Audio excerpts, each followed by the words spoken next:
Selamat siang, salam sejahtera bagi kita semua. Perkenalkan, nama saya Delviani Bansole, NIM 1901080002, Program Studi Pendidikan Ekonomi, Fakultas Keguruan dan Ilmu Pendidikan Universitas Nusa Cendana.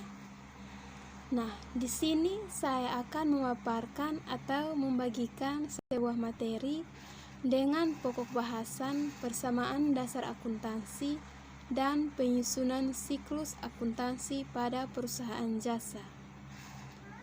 Oke, tanpa memperpanjang waktu, kita akan segera memulai dan selamat menyaksikan.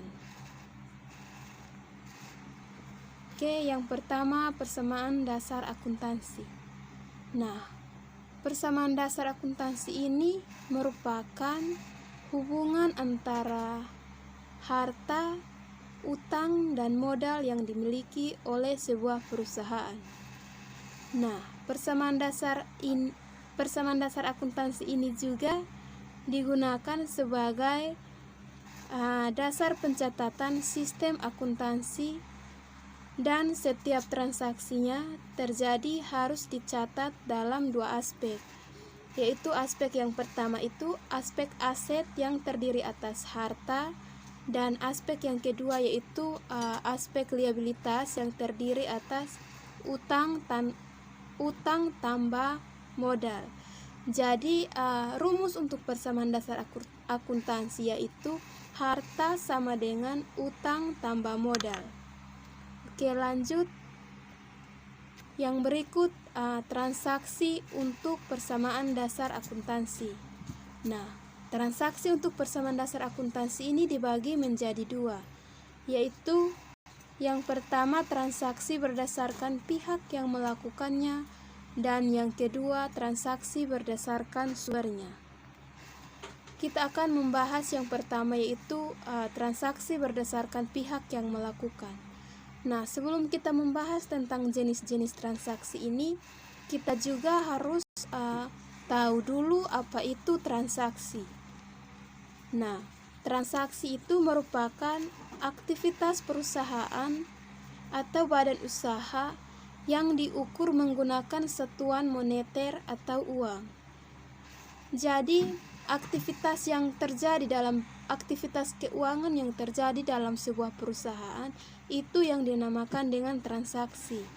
Nah, ada jenis-jenisnya, yaitu yang pertama transaksi bisnis eksternal.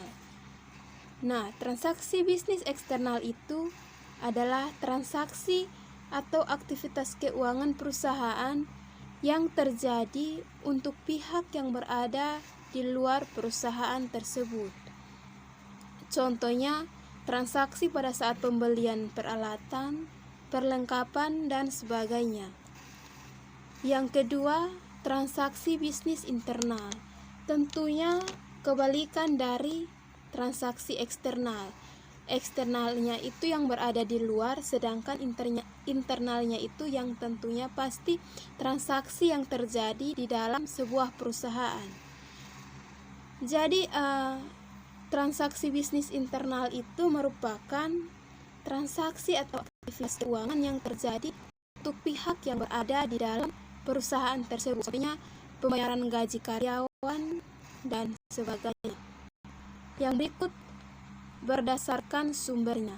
Nah, transaksi berdasarkan sumbernya juga dibagi menjadi dua, yaitu yang pertama transaksi usaha dan yang kedua transaksi modal.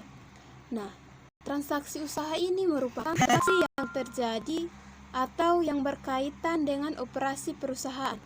Jadi, apabila dalam menjalankan tugas atau memulai usaha dalam sebuah perusahaan, pasti kita membutuhkan perusahaan lain untuk berhubungan atau saling berinteraksi demi memperlancar usaha kita.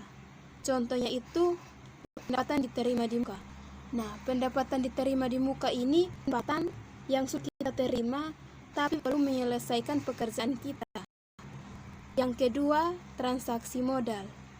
Nah, transaksi modal ini merupakan transaksi yang berhubungan dengan modal perusahaan atau modal milik perusahaan. Contohnya investasi pemilik.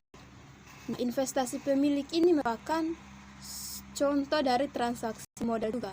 Nah, ketika pemilik menginvestasikan uang kepada perusahaan, maka yang tentunya kas dan modal pada perusahaan akan bertambah.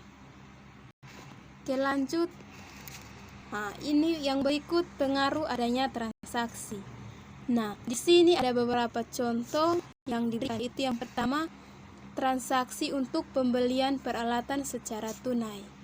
Nah, pembelian peralatan secara tunai ini akibat dan pengaruhnya kepada komponen persamaan dasar akuntansi, yaitu peralatan yang termasuk dalam aset akan bertambah dan kas yang termasuk juga aset akan berkurang di sisi kredit. Mengapa kas berkurang? Karena pembeliannya itu secara tunai. Jadi yang jelas uang pada perusahaan atau uang pada kas perusahaan itu akan berkurang. Yang kedua, jika pembelian peralatan secara kredit, akibat transaksi dan pengaruhnya kepada komponen persamaan dasar akuntansi, yaitu peralatan bertambah di sisi debit, utang usaha atau kewajiban pun bertambah di sisi kredit. Yang berikut, pemilik menyetorkan modal berupa uang tunai ke perusahaan. Nah, ini merupakan salah satu contoh juga seperti transaksi modal. Nah, jika pemilik menyetorkan modal berupa uang tunai ke perusahaan, maka akibatnya itu kas akan bertambah di sisi debit dan modal pemilik atau ekuitas pun akan bertambah di sisi kredit. Yang berikut ada pembayaran utang usaha. Nah, akibat transaksi dan pengaruhnya pada komponen persamaan akuntansi, yaitu kas akan berkurang di sisi debit, di sisi kredit, utang usaha dan atau kewajiban pun akan berkurang di sisi debit. Oke, yang berikut kita akan masuk dalam penyusunan siklus akuntansi. Nah, penyusunan siklus akuntansi ini adalah susunan siklus dari perusahaan. Ini adalah penyusunan siklus akuntansi yang sering terjadi atau yang sering kita temui. Awalnya itu mulai dari transaksi, kemudian akan ada bukti transaksi. Nah, dari bukti transaksi ini kemudian akan dimasukkan ke dalam tahap pencatatan yang terdiri atas jurnal umum dan diposting ke buku besar.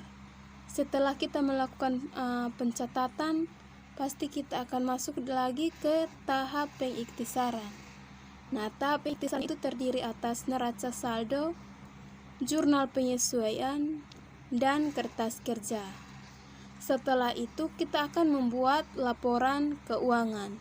Laporan keuangannya itu terdiri atas laporan laba rugi, perubahan modal, dan neraca. Setelah kita membuat laporan keuangannya ini, kita akan membuat jurnal penutup dari laporan keuangan yang kita buat. Setelah membuat jurnal penutup, kita akan masukkan lagi ke neraca saldo setelah penutupan. Nah, dari neraca saldo setelah penutupan ini kemudian kita akan masukkan ke jurnal pembali. Setelah kita menyelesaikannya itu, maka penyusunan laporan keuangan dalam 1 tahunnya itu atau dalam periode tertentunya itu akan berakhir sampai di jurnal pembali. Oke, itu saja yang saya bagikan. Semoga bermanfaat bagi kita semua. Dan sampai jumpa lagi di lain waktu. Oke, terima kasih. Selamat siang.